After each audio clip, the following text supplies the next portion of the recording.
Guys, how are you doing? I hope you're doing good. I'm doing good as well. Welcome. If you've clicked into watch this video, kindly subscribe to this YouTube channel, comment down below, and thank you for the love that you've been showing my previous videos. I think the previous video I did, it was a prank. It's going close to 500 in very few days, and yep, thank you. I don't take that for granted. Our watch hours are rising, but our subscribers ziko down. So kindly, if you're watching this video and you've not subscribed, please subscribe to this YouTube channel. So guys, I thought of doing a quick update because initially I used to have another YouTube channel where I did like a Q&A, and like people know me from that YouTube channel. But when I opened this channel, I had to change the name, and I had to change. Okay, I've never done like an intro video, simply because I felt like I can just start by introducing myself when I don't have the number. So I have to like do some content and then later I introduce myself. And today I was just sitting around and I just felt like, oh, why don't I do that right now? Yeah, so guys, I thought, why not a quick update of who is the owner of this channel. Yep, as in just know me. It's just a know me video. So I'll start by my name, and I'm Damaris Wangui Mogo, hence the name Koi Mogo.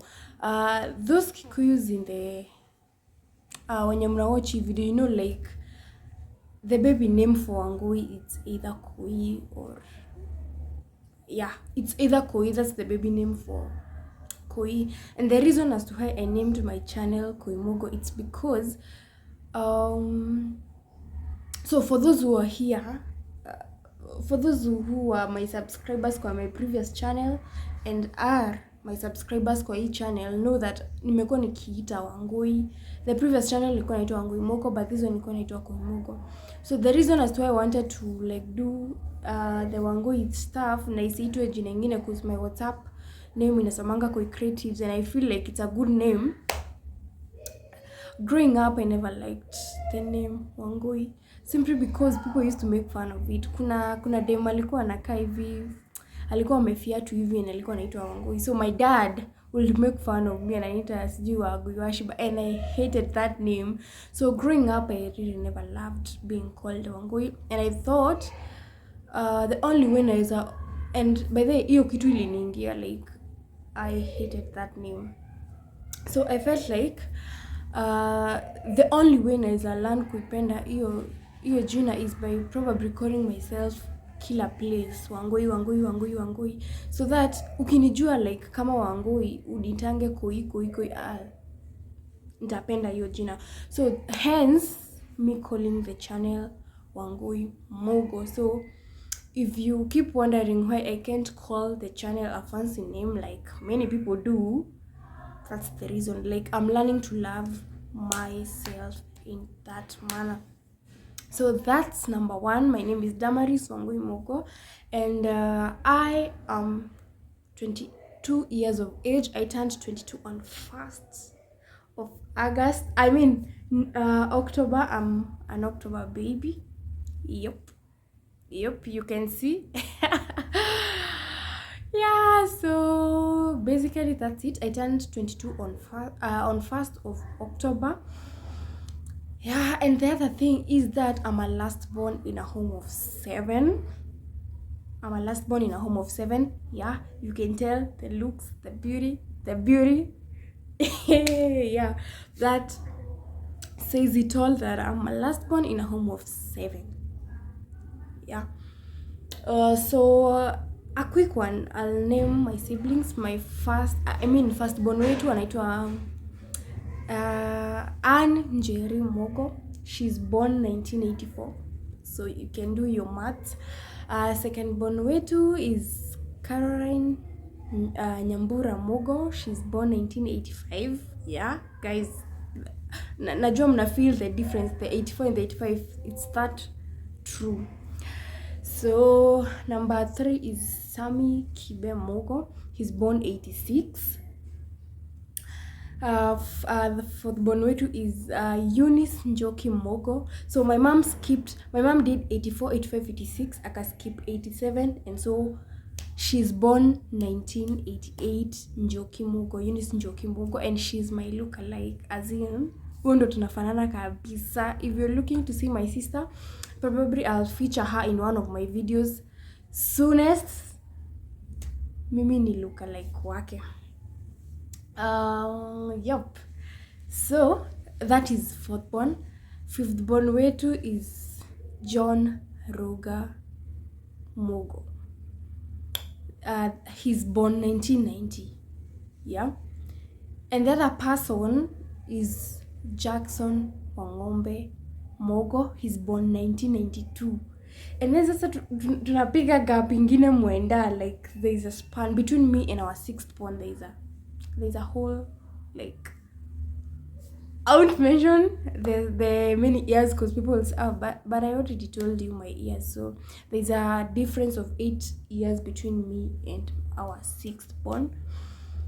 Yeah, and so basically that's it. So I grew up, I was born in Nyandarua County, place inaitwa Oljorok. My mom is called Teresia Wamboi Mogo. My dad is Charles Mogo Kibe. Oh, yeah. So growing up, I knew my mom is a good farmer and a shop attendant. Agrovet ya dad. So my dad was a veterinary officer initially, like a government veterinary officer, then later retire. My dad retired, I think, in 2002. So you can imagine retirement at 2002, how old he was.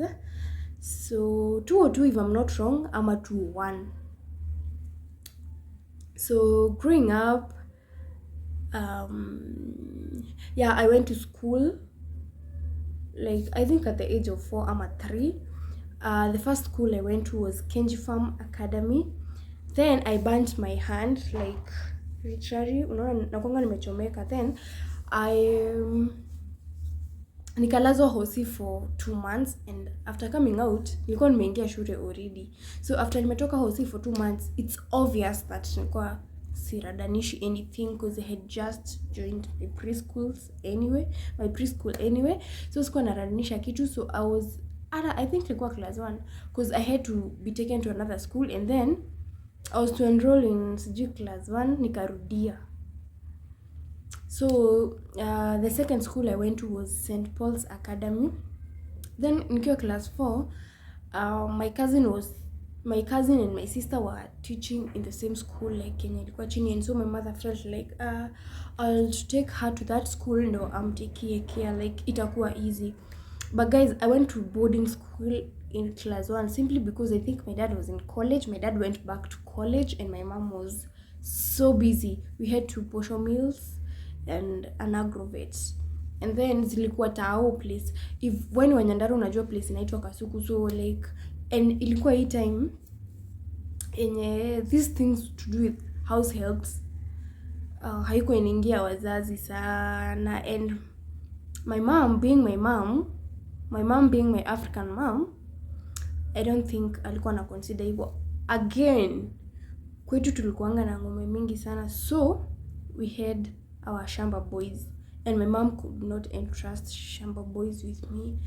My sisters and my brothers were in boarding schools, so that's the reason as to why I went to boarding school in class 1. But in 2010 guys, I was in class 4. Mama in 2010 I was in class 4. Yeah, in 2010 I was in class 4. And so the first school was in Kenji Farm, second St. Paul's, and then the third school I went to was Joyfield Junior Academy. It's in our town place.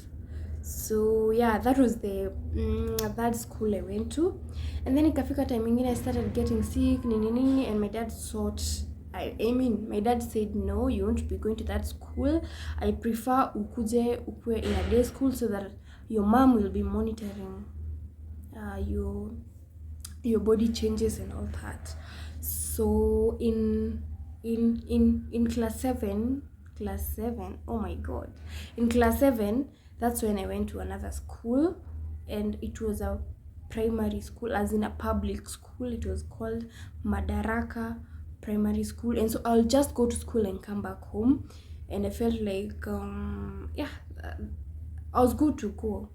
So that's where I sat my KCP exams. I never did so well simply because I used to be sick and I used to be off and on school, but I felt like my mom understood me. They were not expecting whatever I got then, but I managed to, score marks good enough to take me to a county school, a good county school. So yeah, I joined a county school in Laikipia County. It was a good school, and as much as I can recall, I have sweet memories of that school. There are sweet memories that have become bitter with time, so stay tuned to my channel utajua. Like, there are sweet memories that have turned to be bitter over time, but it's good. I've learned also to appreciate seasons. Yeah, I've learned to appreciate seasons, and like the Bible says, there is season of joy and seasons of the opposite, so yeah. And I did my form 4 in 2018. So 2018, guys, in the hood, how is life taking you? You should be married by now. Yeah, so that's it. Yeah, I finished form 4. I also never did so well, I think, but I missed campus with a point also. But I don't think it doesn't make any difference. I missed campus with 2 points. Na hata nikisema hivyo saizi haitanisaidia because Kiabereri ya Kyodo, ama if I said I used to do well in high school, but how I did last haikunisaidia, ama didn't take me to campus, then hiyo itakuwa tu kama excuse, because what I know is that Kiabereri ya Kyodo nigiyafata muno, no kurekiria kwaguo nigwafata makiria, as in the beginning of something is super good, but how things end is even more good than how they started. So yeah, all in all, I joined a college. I did well, and as we speak, guys, today is 21st. Today is on 21st of November. I'm doing my last papers on 23rd of November, and hopefully I'll graduate on February. So I went to college in Nyeri, but later, for the same sweet thing I encountered in high school, like the same sweet memories I encountered in high school, in college they became bitter. So I went to my first college in Nyeri, and then I vacated to my second college in Nairobi, and yeah, that's where I am currently. Yeah. And let me tell you guys, that's so little about me, but people see me and feel like, oh, kanaka kamali safi, sijui, you don't work, you don't do what. Okay, by the way, I came to Nairobi first in 2019, as in sasa kusettle fully before I joined high school. That is after form 4, and the first hustle I used to do was kufua nguo, imagine. And I didn't sikuwa nafua because I couldn't land a good job, a good job. I just didn't want to ask for money from anyone. So I used to, like, the apartment we were living in, tulikuwa nakaa na sister yangu, so I used to wash clothes for people, and it used to pay super good, because in a week I'll earn around 2k. Yeah, in a week I'll earn around 2k, like nasi kufua daily. So I felt like I could have my own money. So guys, msiniona hivi, I've done so many hustles. The second thing I did Oh, so the first hustle I did is actually kufua nguo. Then I joined college. The second thing I did is we partnered with a friend to ask nguo from Nairobi. Then I was situated in Nyeri, so tulikuwa tunanunua nguo vintage trousers, tulikuwa tunazinunua sorry for that, tulikuwa tunanunua vintage nguo kutoka Nairobi. I knew plugs, so I'll contact those people and they send me nguo from Gikomba and we'll sell those vintage trousers in Nyeri. So I think that's the second venture I did. It never ended too well because I was into debt somehow, which I've learned.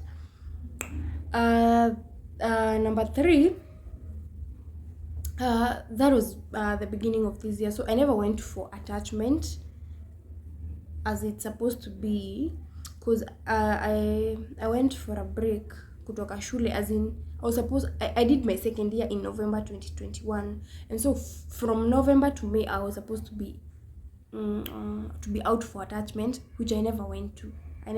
Sikuenda attachment, so I had to sustain my life also. I think 2021 was just hectic for me, and I just felt like hata nikitafuta hii atacho I won't concentrate, because kuna rules, kuna everything, and whatever, you need to be yourself to work for someone. So 2021 I just started my own food outlet in Jayaplotiasis, and I cooked chapo for a couple of months, a whole month or 2. Then I closed because the kiosk had issues. But hiyo ikiwa na issues, I cooked uji. Imagine nilikuwa nauza uji Githu. So guys, if right now you see me sitting around and eating and having fun, just know I've worked. No, but anyway, I'm not having fun. I'm actually thinking of starting another job now that I'm done with school. Yeah, and I'll be using this one as my side hustle. So basically that's it, guys. My name, I've told you about my name, I've told you about where I was born, I've told you about my parents. Oh, my mom is there, my dad is late, unfortunately. Yeah, and he's the best dad in the whole world. Hey, I don't know, I'm just not going to say about it, but yeah, trust me, he's the best dad in the whole world. Yeah. And right now as we speak, so I'm going to sit for my last papers on 23rd of June. 23rd of June. Yeah. And that's it, guys. So basically that's me. And you can follow me on Instagram at prettyx2022 Amakoi Creatives. Make sure to ask that question that you've been wanting to ask on my DMs. Ndajibu. Oh, another thing that I've forgotten this. So guys, there's this question I get a lot. I've answered it I think my mom answered it in a previous video, but I still think people don't get it well. People still ask, ati ulikuwa na kitambaa kwa. Yes guys, I used to go to Apostles, and in Kikuyu inaitangwa Atomo. Like I used to go to that church. If I get a pic nita-insert hapa, because I lost my previous emails, so but nikifanikiwa kupata, because internet never forgets, put that pic hapa. So yeah, and the reason as why nilitoa is simple. I found my mom going to that church, na vile tu naweza fikiria kama mzazi, kama umezaa mtoto wako ukienda PC unafikiria the whole of life yake ataishi kwenda PC, and that is what happened to me when my mom gave birth to me. Actually vile mamangu aliokanga kwa hiyo church, I think God promised her me as in mimi tu ndo nilipatwa kwa hiyo church, as in mimi ndo nilipatwa mamangu akienda hiyo church, so she kind of felt like nitamfuata which is not bad and which was not a bad thought. It was not a bad mind. Actually, I live by that foundation that was laid to me then. Yeah. And the reason as why nilitoa, it's because I felt like my mom alinipeleka kwa hiyo church, and then after growing up and after raising myself, I felt like that's not the line of church I'll want to, not because it's a bad church, but because I needed to express myself in different ways, like express myself in, you know, how I wear, how I talk, and I didn't want to create ama to bring out any controversy. You see, vile unaonanga dema kuna kitambaa but kuna kitu anafanya and you feel like you're so off. I didn't want to behave in that manner. Plus I really felt like that had nothing to do with my mom ama with how I present myself. It had something to do with my relationship na God, and I felt like I didn't want to be a hypocrite because I know God hates hypocrites. And I sikutua ati ndo nika mess up. I just wanted to be me. I just wanted to do things I love. I just wanted to be things I love. I just wanted to do things I love, and that's why nilitoanga kitambaa. And actually I just didn't do it ati vile mtu anaendanga college anatoa. I discussed it with my mom na nikatoa, and she was aware that natoa kitambaa. She was aware that staki kuvaa kitambaa tena. So yeah guys, yeah, it's true ati nimekuwa na kitambaa na nikatoa. So this is a quick update of this video. In my previous channel nilikuwa nimeifanya, only that kwa hii video sikuwa nimeifanya. So guys, feel free and feel okay to watch this video. Comment down below. Please subscribe to this YouTube channel. If you're watching this video manze na hujasub, you're doing me bad. Please. But I'll also post like a screenshot of my analytics. You know, like 67% of people who consume my content have not subscribed. Funny enough. Please guys, these are humble requests. I urge you to like subscribe to my YouTube channel, and if you're out there, you're watching these videos, you'll want us to do a collabo, you'll want us to do something together, please DM me or comment down below. I said that I associate so much on Instagram at Koi Creatives. Okay, Koi Creatives, I'm a Pretty X. It used to be a private account, but right now it's public. So feel free to leave a comment, feel free to leave a DM, and bye.